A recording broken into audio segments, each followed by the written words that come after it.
stopping you from becoming a Catholic? Why can't women become priests? Why do Catholics worship Mary? Why do I need to confess my sins to a priest? Where is purgatory in the Bible? I think the Pope has too much authority. What's stopping you?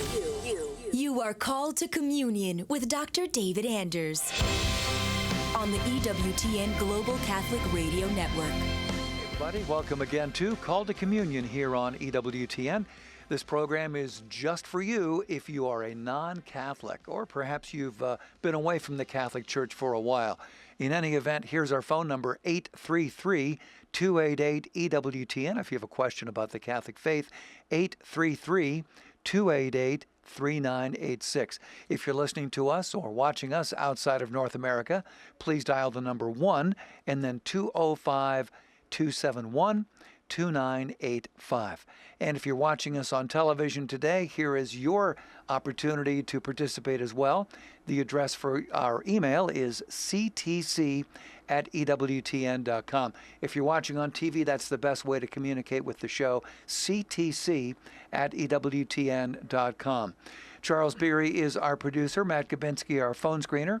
Jeff Burson is on social media. If you want to ask a question via YouTube or Facebook, we're streaming there right now. All you have to do is put your question in the comments box. Jeff will see that. He'll shoot it to us here in the studio, and we will take it from there. I'm Tom Price, along with Dr. David Anders. Tom, how are you? Doing very well. How are you? I'm all right, thank you. Are you sure you're all right? I'm all right. Okay, glad to hear it. Going to get to an objection here from Carol, who says, what is your opinion of the beginning of anti-Semitism?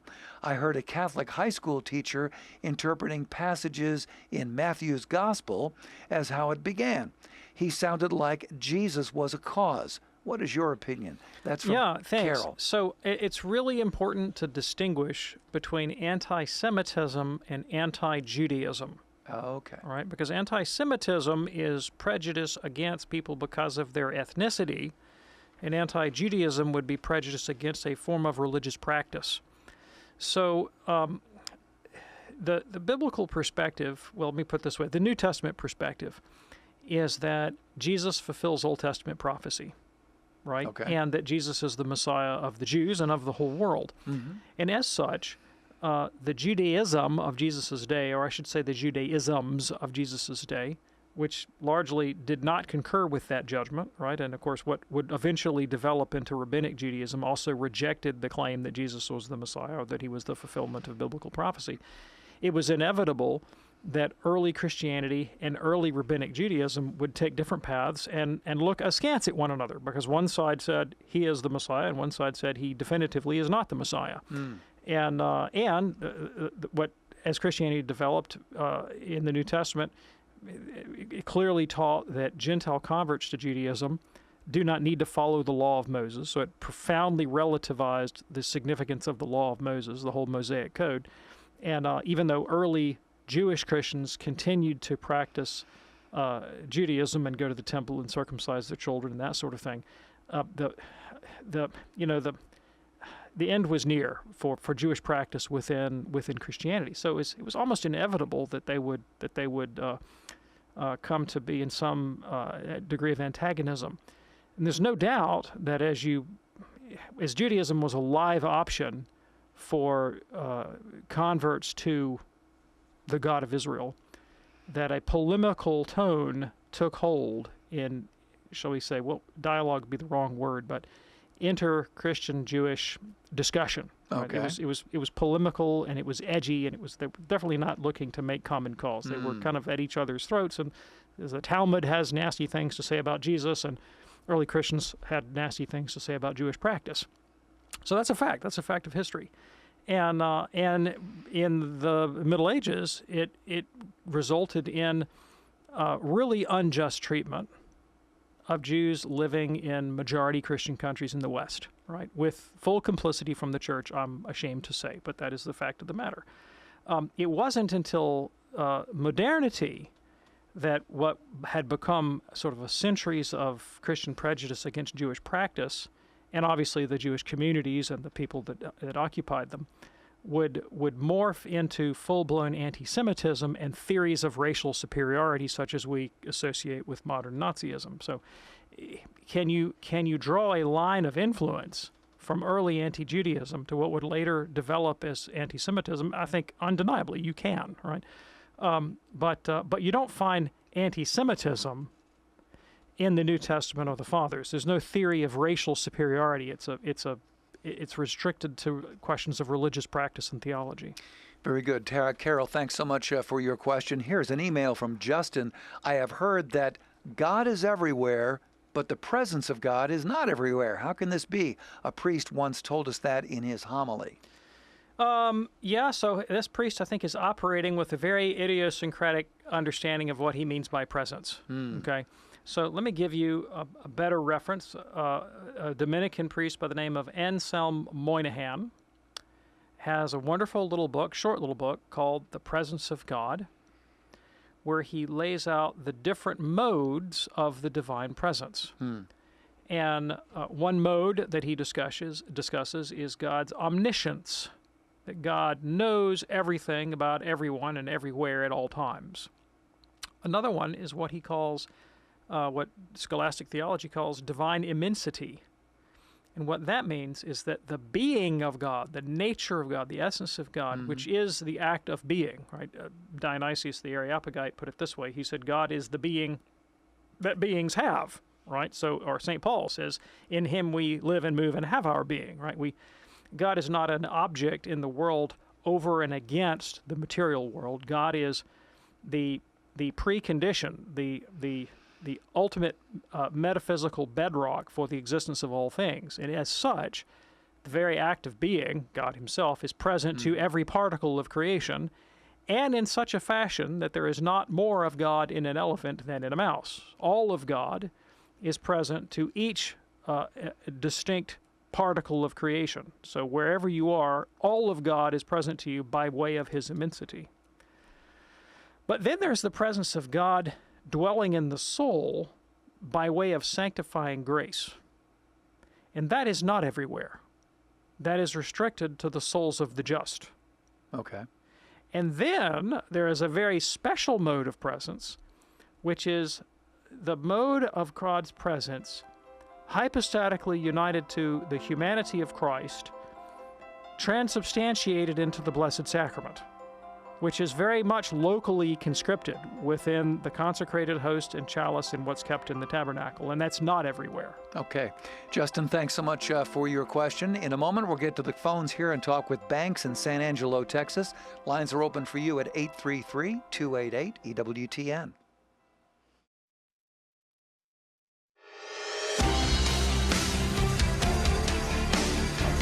It's called to Communion here on EWTN with Dr. David Anders. If you're ready now, let's go to the phones at 833-288-EWTN. We begin with Banks in San Angelo, Texas, listening on the great Guadalupe radio. Hey there, Banks. What's on your mind today, sir? Howdy, fellas. Howdy. I love you guys. I love your show and what you present. Peace be with you. This call screener said I could tell my two short questions.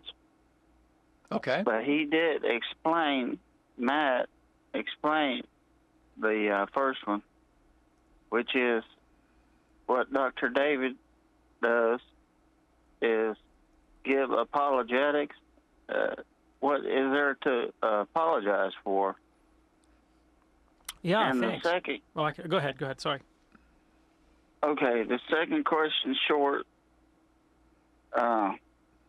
You see in paintings of Jesus, and he's making this blessing with two fingers up and a thumb outwards, like a Boy Scout almost. Is that just made up from some painters, or does it mean something? Yeah, thanks. I really appreciate the question, both of them. So with respect to apologetics comes from a Greek word that means to make a defense. And it's a discipline, it's a branch of theology and it seeks to offer an intellectual, rational defense of the Christian faith. So it doesn't mean saying I'm sorry. It means saying, here's why I believe the Christian faith is an intelligible, rational position to hold, and to answer objections to the Christian faith. That's the discipline of apologetics. In terms of the hand gestures, so there is a branch of religious artwork called iconography, and it's much more important to the Christian East, to the Greek and Russian world, than it is in the Latin Church. It was very important in the eastern part of the Catholic world. And it's highly stylized, so the forms and the shapes of iconography do have symbolic significance in that context. And there are actually a number of different hand gestures that are traditionally used with reference to Christ to display blessing or announcement, teaching, other things. But one very characteristic one is actually deliberately shaped into the shape of Greek letters that stand for the name Jesus Christ. Really? Yeah. So I'm not an expert on iconography, so I can't go through all the different gestures and tell you all of their significance. But they do have significance, and it's not based on any kind of eyewitness experience or testimony of Jesus. We don't know what Jesus did with his hands. I mean, if he was like my mother, he probably moved them 1,000 miles an hour while I was talking, or he could have sat on them like my father. I don't know, But it's a convention of Christian artwork, in particular the form known as iconography. Banks, thanks so much for your call. Appreciate that. That opens up a line for you right now at 833-288-EWTN if you have a question for Dr. David Anders, or perhaps you'd like to explain what is stopping you from becoming a Catholic. 833-288-3986. Here's a question now from Jim via email. Please explain why the list of 7 spiritual gifts in paragraph 1831 of the Catechism, why is that different than St. Paul's lists in 1 Corinthians 12 and Romans 12? Yeah, thanks. Because it's based on Isaiah chapter 11, verse 1 to 3, and not based on Paul's enumeration of spiritual gifts in 1 Corinthians. So when Isaiah speaks about the Messiah, he says, the Spirit of the Lord shall rest upon him, the Spirit of wisdom and understanding, the Spirit of counsel and might, the Spirit of knowledge, and the fear of the Lord, and his delight shall be in the fear of the Lord. So this is a description of the Messiah's character, right? And as participants in Christ, we share in that particular charism. So our share in the Holy Spirit, apart from the question of, say, special charisms like speaking in tongues or prophecy or healing, there is a share in this, what are called the gifts of the Spirit: wisdom, understanding, counsel, knowledge, fortitude, piety, and fear of the Lord. Okay. And they are adjuncts to the virtues. So they work together with justice and temperance and prudence and faith, hope, and charity, and the rest of them. All right, very good. And Jim, thanks so much for your email. Back to the phones now at 833-288-EWTN. Pat is listening in Murrieta, California, on EWTN television, actually. Pat, what's on your mind today? What's on my mind is that after hearing so many times for so long now the thoughts and I guess feelings of our Pope Francis, it's come to me that when I go to church, I almost, I don't know how to put it other than my principles. They just don't align with anything. And as going to church as a Catholic, I'm supposed to recognize, and I hate to say it, but respect the main head of our church, our Pope, and somehow I don't do that anymore. Yeah, thanks, Pat. I really appreciate the question. I really do. And I've got a lot to say about this. Let me try to dive in. So first of all, I think that Pope Francis would be the first person to say that being a Catholic does not require you to appreciate the personality, ideology, or policy positions of any pontiff, bishop, or priest. I think Francis would be the first person to say that. And if you look through Catholic history, there have been popes that have been saints. There have been popes that have been horrific, scandalous sinners. We had a 200-year history in the late Middle Ages without a single pope being canonized. And there were some humdingers. There were some cowboys in the Vatican, I can tell you, right, that did some crazy stuff. There have been popes that have been tremendously wise. There have been popes that have been foolish, including the very first pope, Peter, who did some very foolish things. And Catholic identity, Catholic faith, Catholic practice does not require anybody to respect the particular personality as such of the Pope. It requires that you respect the office. It does not require that you respect that you form a judgment of good character or judgment about some particular personality. Okay. Right. Now that being said, Francis, in my opinion, he's a controversial character to be sure, and I believe, this is my personal opinion, that there are ideologues, people that have a very strong ideological bias, whose interests are served by being inflammatory. And there are voices, and I know who they are, and you may know some of them, who go out of their way to depict Pope Francis's declarations in the most divisive, ideologically controversial way possible. And what the Church does say we should do with the reigning pontiff and the bishops is that we owe them what's called the religious submission of mind and will. What does that mean? All right, it means that I ought to try to give a good faith hearing to what the pastors of the Church are saying and construe them in the most benevolent and constructive light possible. Now, it could happen that in doing that, I come to the conclusion that, say, my parish priest is completely out in left field and teaching absolute nonsense. And if that's the case, then conscience compels me to not listen to what that parish priest has to say, okay, or that bishop or that pope or whoever it is. But first, I should make the effort to offer a good faith hearing, okay? I will tell you how I read Pope Francis's pastoral priorities. And look, you can disagree with me. That's part of what I'm trying to communicate. You don't have to share my opinion. You don't even have to share the Pope's opinion, right? But I'd like you to give him a fair shake, okay? When my wife used to be involved in a ministry at nursing homes, and she would go find Catholics in nursing homes who hadn't had the sacraments in years because they were forgotten. Mm-hmm. Now, that's what Pope Francis calls people on the margins. It's a big thing for Pope Francis, people on the margins.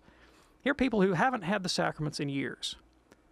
And she would get the permission of the pastor of the parish, the geographical parish, to do this. Mm-hmm. And she would go in and she would find these people and say, would you like to receive the sacraments? And very often they would say, absolutely, you betcha I would. Then she would go find a priest and say, would you come hear this woman's confession? She's 90 years old. She hadn't been to confession in 6 years or 20 years or whatever. And she'd really like to go. Invariably, the priest would say, well, I've got other things to do, and I got to say Mass, and I got to do this, and I got to do that. And she'd say, Father, this woman is 90 years old.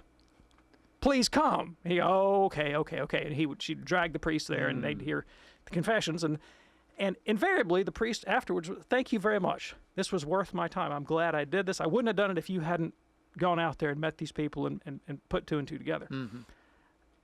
In more than one nursing home, after she started this fantastic ministry, lay people not priests, lay people would come to her and say, you can't do this, it's not your job. You're not allowed in here. This is my job. This is my territory. You're muscling in on my territory. And my wife is not a controversial person. She didn't like to make a fuss, so she would move on to the next nursing home. Now, why do I tell the story? There was a structure, there was a bureaucracy in place in the local parish that impeded missionary apostolate, that stopped people from going to the margins to receive those who were in need of the sacraments and in need of grace. Now, multiply that times 1 billion people in all the institutions of Catholic life. And the way I read Pope Francis, he is very concerned with bureaucratic structures in the church that impede apostolate and stop people going to the margins, as I have experienced. I just told you one anecdote, all right? Mm-hmm. And he has said, we have to be more concerned about missionary outreach and evangelism and reaching the margins than we do about maintaining whatever structures we have in place that we think are so sacrosanct that really aren't. And if you've ever read Pope Francis's apostolic exhortation on evangelism, it's all about this question. Now, what happens when you start breaking down people's structures and ideological commitments and institutions to which they're committed is some people say, hey, he's tearing down things that I hold dear. But you got to remember, in my judgment, my opinion, you can disagree with me, that a lot of what he's taken aim at that has got people upset are structures that he has correctly identified are impeding apostolate and stopping the gospel from going to folks on the margins. All right, now, there's no doubt in my mind that Pope Francis himself has an ideological tilt, right? And he finds the structures that he would like to mess with more on, say, one side of the ideological aisle than the other. And that really gets people riled up. And they say, well, let's if you're going to tear down structures, let's be even-handed and tear down all the ones that need to be torn down and not just my favorite one, right? And again, that's why popes are human beings. They have limited scope of vision. But it doesn't mean, even if you disagree with them, that you can't learn something from them. And I myself have been wonderfully positively challenged by the Pope when I've given him a hearing and I've taken off my own ideological blinders, or tried to, and said, what is he really saying that the church needs to hear? And since I work in the Catholic Church and I work in the bureaucracy, and I read these things that he says about the bureaucratic structures in the church, and I see them all the time. I couldn't tell you stories I've heard, stories I've witnessed firsthand of people literally standing in the way of those that want to come into the church because, well, you didn't sign up on the Wednesday night roster, or whatever it is. Yeah. I mean, I see it all the time. And I'm so grateful for a pope that says, you know what, we've got to get out of our own way and get the gospel out to as many people as possible. That's how I read the Pope. Others disagree with me. But whether you do or not, it's not required to agree with everything the Pope says to be a faithful Catholic. Pat, we hope that's helpful for you. Thanks for checking in from California. Call to communion here on EWTN. Our phone number 833-288-EWTN. That's 833-288-3986. Ed sent us an email. He says, I'm trying to learn more about sacred tradition. Is it all compiled in one place somewhere? Or do I read the Church Fathers to learn about the subject, or somewhere else perhaps? Yeah, sacred tradition broadly is everything that the Church has done to hand on the deposit of faith. Wow. So you shouldn't think of tradition as just restricted to specific propositional truths recorded in a text. Right? Yeah, that's part of it. So the writings of the Fathers definitely count as part of the patrimony of Catholic tradition. But so does liturgical practice, for example. So do spiritual practices. So do traditions of religious life. Literally, the way the Church lives, breathes, eats, sleeps, preaches, prays, celebrates, all is part of Catholic tradition broadly conceived. Right? Now, there's a more narrow construal of tradition, which would be, say, those things that the Church authoritatively teaches. Even more narrow, those things that the Church declares to have been revealed by God. And that you can find in a source like Denzinger's Enchiridion, which is kind of a digest of all the papal pronouncements and the conciliar pronouncements on the dogmas of the faith. But there's a broader sense in which, say, for example, the Benedictine rule, right? I mean, it's not a dogma. Right. It's a set of practices adopted by a particular religious community. But the Benedictine rule is part of Catholic traditions. It's a way of handing on the patrimony of the lived Catholic experience. All of that goes into it. So you want to read the Fathers? Read the heck out of the Fathers and the doctors and the popes and scripture and commentators and theologians and lay people and spiritual writers and saints and all of it.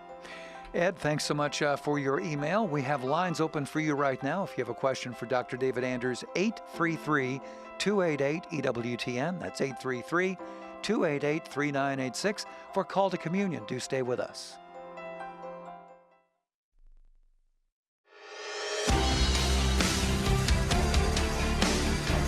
It's Call to Communion with Dr. David Anders. Our phone number, 833-288-EWTN. That's 833-288-3986. If you're watching us on TV today, please send us an email. The address for that, ctc@ewtn.com.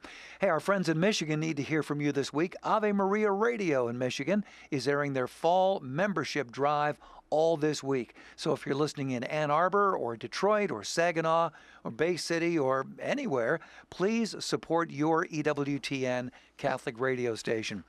Well, we're going to go kind of deep into this one. This is an email from Rebecca, and she says, Robert P. Jones stated that white supremacy is based on a fundamental lie instituted by a Catholic pope in the 15th century. That pope was supposed to have, quote, made a doctrine that when white explorers found people of color, that unless they converted to Christianity, they should be enslaved or killed. This Mr. Jones said this is new evidence in the doctrine of discovery. I'd appreciate your comments on the historical aspect as it relates to the church. That's from Rebecca. Do you know who Robert P. Jones is? Don't know Robert P. Jones, but I can comment on his allegations. Okay. So, first of all, when Europeans discovered the New World, popes, of course, were very interested in the question. And in the 15th century, Eugene IV taught explicitly that European explorers could not enslave native peoples wherever they found them, whether they were Christians or not. Okay. And in the 16th century, Pope Paul III confirmed that teaching, that it is illegitimate to enslave natives just because they're not Christian people. So the European explorers who were Catholics went to the New World and then promptly went about enslaving native peoples, because that's what Catholics do. When the Pope tells them emphatically don't do something, they say, thank you for your opinion, Mr. Pope, and then they do what they want to some of the time, right? And we see that today when the Pope says, hey, you know what? Absolutely, you cannot abort children. Do not do it. It's off limits. Kids are sacrosanct, they're sacred, they're human beings from the time of conception. And if you look at the data, a lot of Catholics say, thank you, Pope, for your opinion, we're going to do what we want to. So Catholics disobeying the Pope is not a new thing, right? Yeah. For that matter, Moses said, don't commit adultery. And, well, we know the history of that in the Catholic Church, right? Yeah. So it's one thing to have a moral principle. It's another thing to live by it. Mm-hmm. But the Church has never taken the position that one race was intrinsically superior to another and with the justified enslavement based on racial or religious categories. Now, that is not to say that some individual Catholic may have held that as his private theological opinion. Right, and in fact, that's highly likely. I mean, individual Catholics can believe and do all kinds of crazy stuff, and they can, they can even eat certain kinds of fast food and call it good, right? I mean, they can do all kinds of nonsense, right? Sure. So you may find Catholics in history that have said such things, but that's not the Church's position as such, right? And interestingly, some of the popes early on were themselves slaves, right? They were slaves themselves. And some of them were non-white, okay? And some of the doctors of the church and fathers of the church were non-white. I mean, one of my favorites, of course, is Moses the Black, who was a great desert father, influenced John Cassian and the institutes that went on to inform Benedictine spirituality that was so important throughout the history of the world. Augustine of Hippo was a North African, and if he wasn't a sub-Saharan African, he was clearly swarthy in appearance. And I mean, you could kind of go down the list. I mean, there's all kinds of characters from Catholic history that fill the ranks of sainthood and the papacy and others that were from, not white Europeans. Jesus Christ himself, not a white, Northern European. In terms of understanding the roots of white supremacy, if you have done a little bit of study of the history of culture worldwide, you know that just about every culture on the planet has at one time or another decided that theirs was the dominant culture that everybody else should imitate. And, that's true of white people.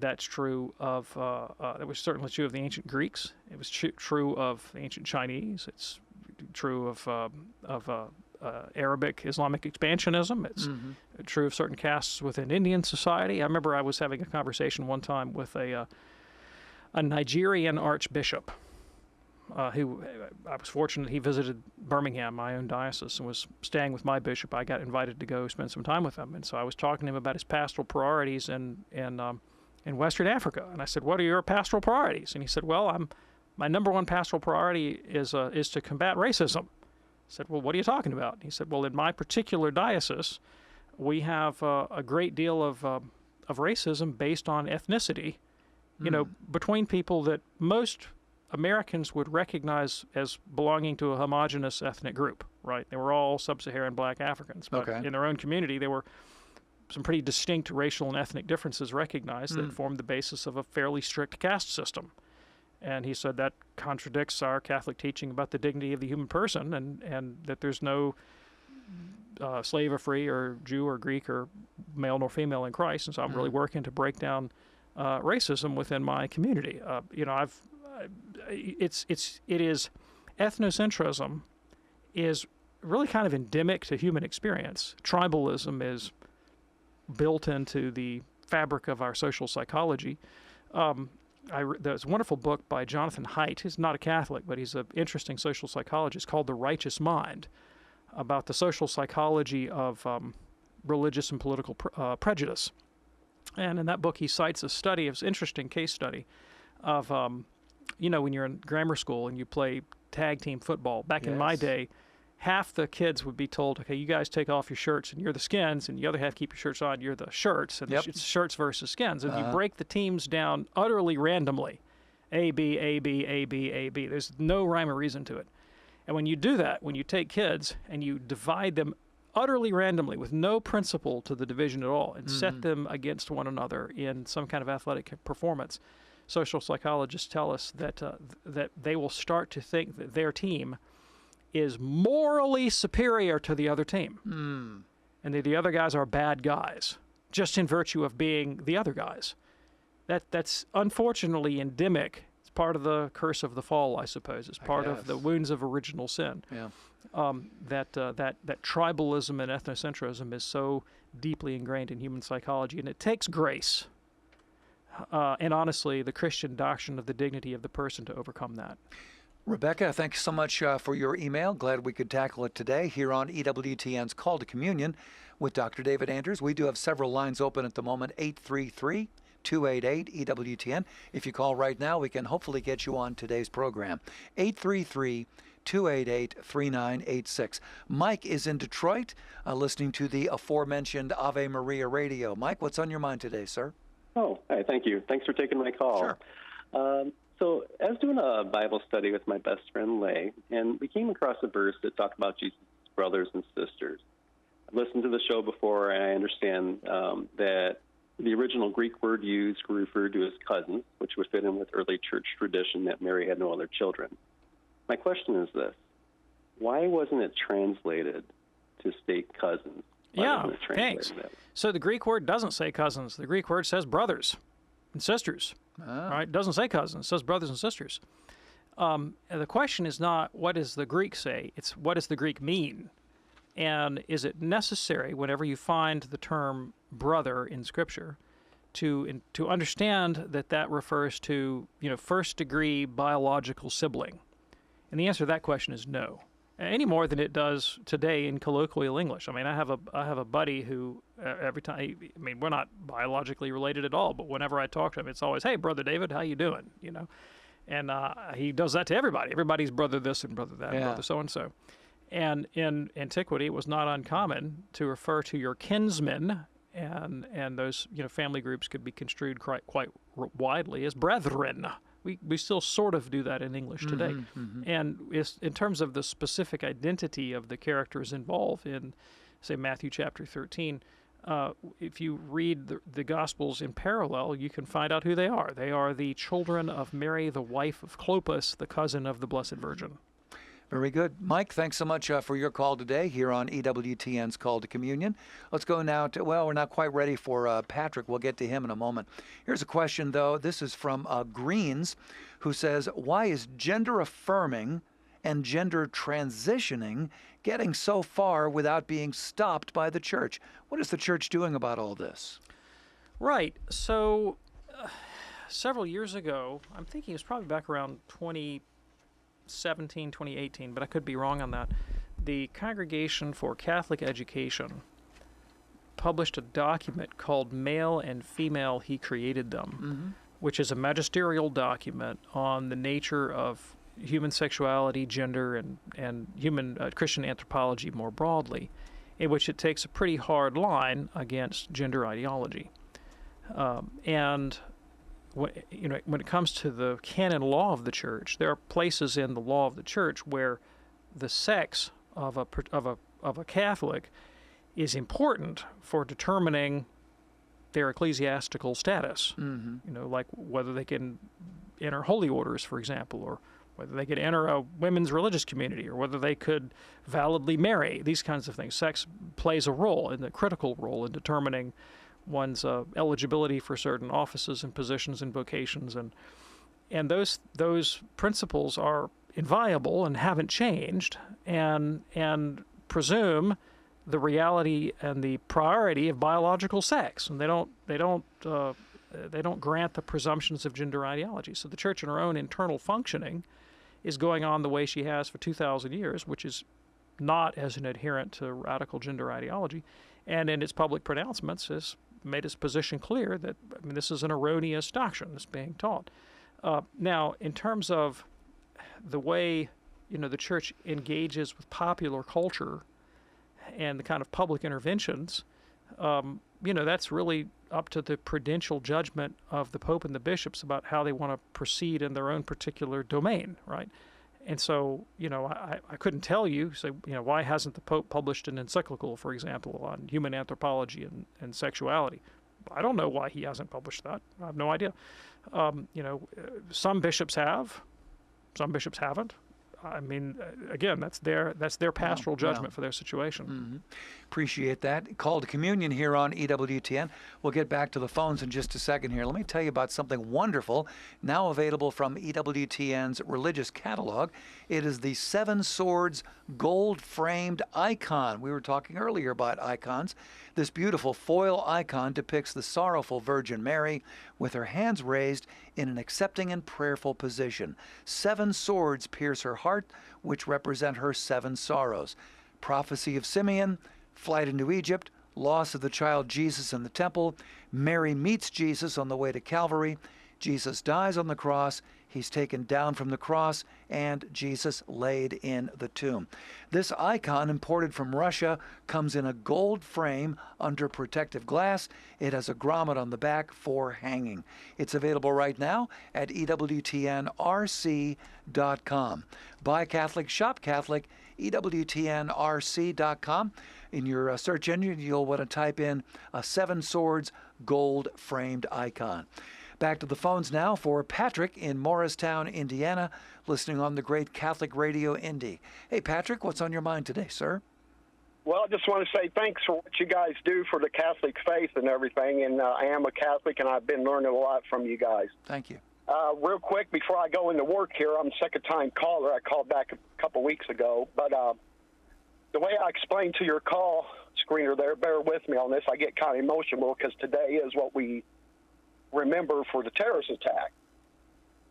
And my question is, what is the church's teaching on all those souls that were lost in the airplanes, that had no way of understanding what was going on? Were they even Christian? Did they make an opportunity to make an accusation if they were Catholic? And the ones that jumped to their death, because doesn't our faith teach us about suicide? How does the church distinguish between the two of that? And if you remember, we had to go and fight 2 wars that was much longer than Vietnam and all that. So I'd just like to have all of our listeners keep all the families and everybody involved in that and pray for world peace. That was my question there. So I'll hang up and listen. And thanks again for what you guys do, and God bless to you. Yeah, thank you so much. I really appreciate the question. So in terms of, well, first of all, we all recognize the horror of terrorism and what happened on September 11th, 2001, and how our hearts go out to the families and the victims, and it's terrible.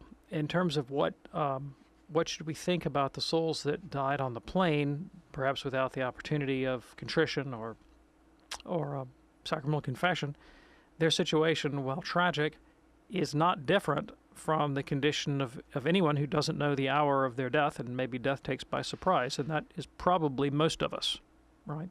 So it's important to prepare for a happy death, to remain in the state of grace, to remain united to Christ and the life of the virtues, so that you're ready whenever that happens, right? Whether that happens in an airplane or an automobile or a heart attack or what have you. Right? Yeah. In terms of the those that leapt from the Twin Towers to avoid death in the conflagration, the church does teach that suicide is not permissible. I haven't read, any in-depth treatises on this particular topic. I personally find it very difficult to construe those acts without qualification as suicide, right? And to say that they were acting under duress would be a gross understatement. Yeah. Right. So I think we do what we do with everyone who has passed in an untimely way. That is, we commend them to the mercy of God and we pray for the best. Right. Yeah. And then was there another question? Was that it? I think that was basically it. Okay. But certainly we should keep all those victims in our prayers. We just got word here from Christina, who is listening to us in Sydney, Australia. Christina says, my friends who are newlyweds have just become Franciscans.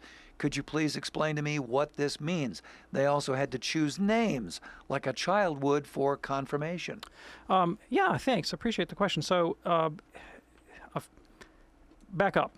I got to give some background to answer the question. Okay. In the gospel, when the rich young ruler approached Christ and he said, what must I do to be saved? Christ said, well, keep the commandments. And he said, well, I've done that already. And Jesus said, okay, well, if you want to be perfect, sell what you have, give to the poor, come and follow me. Mm-hmm. And then he had second thoughts and went back home. When the Gerasene demoniac said to Christ, hey, I'd like to leave everything and follow you, Jesus said, no, you need to go back to your family and tell them what God's done for you. And the church has always understood that there are some people that Christ calls to counsels of perfection, which are understood to be poverty, chastity, and obedience. Mm-hmm. And there are others that are called to live in the lay state, maybe in family life, which requires the acquisition of property. You can't take care of your kids if you don't have property. Right. And so there have been different orders in the church, different states of life. One of them, what we call the religious life. And now that sounds weird to people who aren't Catholic because they think that believing the Catholic faith is religious. But we mean those who have bound themselves by a rule. That's what religious life means. Okay.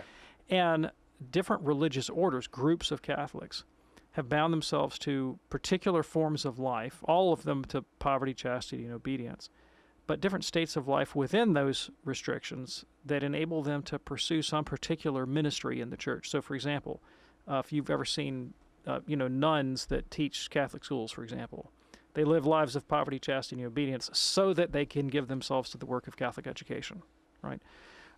There are priests who bind themselves to a rule so that they can be more effective missionaries and preachers of the gospel.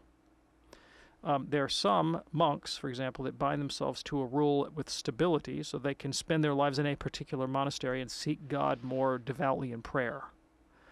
In the late 12th century, there was a man named Francis who lived in the Italian city of Assisi who bound himself and eventually some companions to a rule to live in total poverty and to imitate Christ as closely as he possibly could. So as Christ had no place to lay his head, but went out preaching the good news, so Francis sought to do likewise.